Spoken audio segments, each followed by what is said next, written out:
गोविंदांच्या सुरक्षेला युवासेनेच्या पाठपुराव्याचं यश.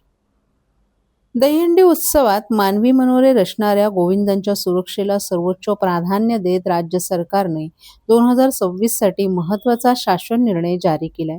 या निर्णयानुसार राज्यातील 1,60,000 गोविंदांना विमा संरक्षण देण्यात येणार असून यासाठी युवासेनेचे कार्याध्यक्ष पूर्वेश सरनाईक यांनी केलेल्या सातत्यपूर्ण पाठपुराव्याला यश मिळाल्याची भावना व्यक्त होते.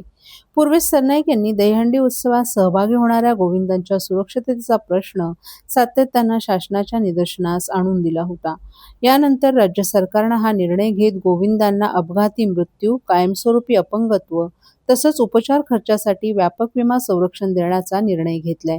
शासन निर्णयानुसार अपघाती मृत्यू किंवा दोन्ही अवयव अथवा दोन्ही डोळे गमावल्यास 10 लाख रुपयांचं विमा संरक्षण देण्यात येणार आहे. एक हात, एक पाय किंवा एक डोळा गमावल्यास 5 लाख रुपये, कायमस्वरूपी पूर्ण अपंगत्वासाठी 10 लाख रुपये, तर कायमस्वरूपी अंशतः अपंगत्वासाठी विमा पॉलिसीतील तरतुदीनुसार भरपाई दिली जाणार आहे.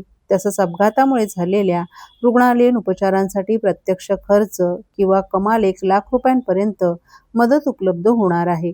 यंदा विमा संरक्षणाचा लाभ घेणाऱ्या गोविंदांची संख्या 1,60,000 पर्यंत वाढवण्यात आली असून प्रत्येक गोविंदांसाठी अत्यल्प प्रीमियममध्ये विमा संरक्षणाची व्यवस्था करण्यात येणार आहे. यासाठी राज्य क्रीडा विकास निधीतून हा खर्च केला जाणार आहे.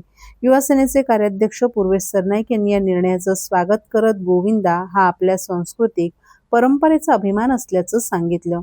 उत्सवाचा आनंद साजरा करताना प्रत्येक गोविंदांची सुरक्षितता हीच आमची प्राथमिकता आहे असं सांगत राज्य सरकारनं घेतलेला हा निर्णय लाखो गोविंदा आणि त्यांच्या कुटुंबियांना दिलासा देणारा असून यापुढेही गोविंदांच्या हितासाठी आवश्यक त्या सर्व बाबींवर सातत्यानं पाठपुरावा केला जाईल असं त्यांनी सांगितलं.